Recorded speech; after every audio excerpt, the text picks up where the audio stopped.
Milestone school কাণ্ডে এবার মুখ খুললেন আমাদের প্রধান উপদেষ্টা ডক্টর মোহাম্মদ ইউনূস এবং সেখানে তিনি অনেক কথা বলেছেন। তিনি কি বলেছেন সেটাই আপনাদের সামনে এখন তুলে ধরা হবে। অনেকে এখানে কিন্তু পলিটিক্যাল গন্ধ পাচ্ছে। অলরেডি মেজর জিয়াউর রহমানের ছেলে, বিএনপির কর্ণধার ভবিষ্যৎ, তো তারেক রহমান, তিনি সেখানে একটা পলিটিক্যাল গন্ধ পেয়েছেন এবং সেটারই কিন্তু প্রত্যুত্তর বলবো না, সেটাই নিজের পয়েন্ট অফ ভিউ থেকে কিন্তু সেটাই কিন্তু ক্লিয়ার করেছেন প্রধান উপদেষ্টা ডক্টর মোহাম্মদ ইউনূস। তো ইউনূস সাহেব প্রথমে এরকম বলেছেন যে আমার বলার কোনো ভাষা নেই, কীভাবে শুরু করব সেটাও আমি বলতে পারছি না। আমার মতো সারা দেশের লোক আজকে হতবাক যে কি হয়ে গেল কোমলমতি বাচ্চাদের সাথে, এরকম একটা কাণ্ড ঘটতে পারে।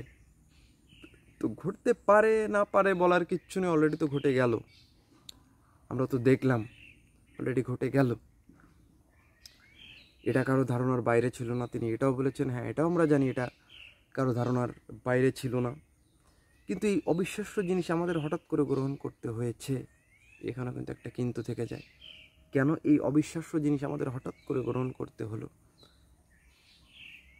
তো অনেকে কিন্তু ডাইরেক্ট কিন্তু বাংলাদেশ এয়ারফোর্সের নামে বিভিন্ন রকম কথা বলছে যে বাংলাদেশ এয়ারফোর্স তারা এটা সঠিকভাবে, তারা ওয়েল প্ল্যানেডভাবে তারা কিছু করেনি, বা সেখানে কথা হচ্ছে যে বাংলাদেশ বিমান বাহিনীর যে ত্রুটি, এখানে যদি ত্রুটি বিচ্যুতি যদি না থাকতো তাহলে কিন্তু এই ধরনের ক্র্যাকিং ঘটতো না।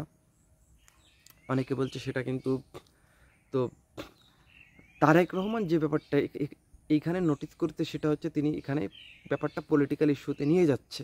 এবার ইউনূস কিন্তু ব্যাপারটা একটু অন্যরকমভাবে দেখছে যে ইউনূস না তো পলিটিক্স, না তো কোনো বিমান বাহিনীর, তো ইউনূস তার একটা মতাদর্শ, সে একটা সিম্পল ওয়েতে জাস্ট বললেন। তো ইউনূস এখন সচরাচর আপনি দেখবেন যে সচরাচর যে ভিডিওগুলো মেকিং হয়, বা সচরাচর ইউনূস যে ভিডিওগুলোতে যেসব বার্তা দেয়, সেখানে কিন্তু তিনি সরাসরি কোনো দলে দোষ পড়বে বা কাদের উপর দোষ যাবে সরাসরি কিন্তু তিনি কিন্তু এই দিকে কিন্তু তিনি কিন্তু যান না।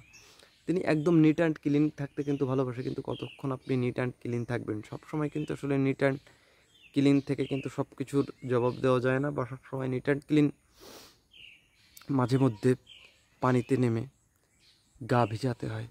এবং এটাই কিন্তু পরিপূর্ণ সার্থকতা, যখন আপনি মাটির সাথে মিশে যাবেন, মাটির মানুষের সাথে মিশে যাবেন, এবং মাটির মানুষগুলো যখন তার সঙ্গে আপনাকে রিলেট করতে পারবে, তখনই কিন্তু প্রকৃতভাবে আপনি একদম একজন মাটির মানুষ হিসেবে কিন্তু আপনি কিন্তু তখন কিন্তু একদম প্রকৃত ওয়েতে মানুষ আপনাকে ওইভাবে ট্রিট করবে। এবং ইউনূস এই দিক দিয়ে আমি বলবো যে সে একটা দিক দিয়ে তো সঠিক, যে কোনো রকম কাদা ছোড়াছুড়ি বা কোনো রকম কোনো ঝামেলার ভিতর তাকে ওইভাবে প্রত্যক্ষভাবে পাওয়া যায় না, এটাতে তিনি খুবই ভালো। এবং দেখেন আপনি যে তারেক সাহেব যেখানে এটাকে একটা পলিটিক্যাল দিকে নিয়ে যাচ্ছে, একটা পলিটিক্যাল ইস্যু, সেখানে কিন্তু একদম সিম্পল ওয়েতে কিন্তু ব্যাখ্যা করলেন ডক্টর মোহাম্মদ ইউনূস। তো এটা হয়ে থাকে, এটা কি বলবো, এটা নিয়ে আসলে বলার কোনো কিচ্ছু নাই। তো যাই হোক, এটা নিয়ে কিছু কথা বলার ছিল। তো কেমন লাগলো, ভালো লাগলে লাইক কমেন্ট শেয়ার জানিয়ে দেবেন আপনাদের মূল্যবান মতামতটি। দেখা হচ্ছে নেক্সট কোনো ভিডিওতে, সে সবাই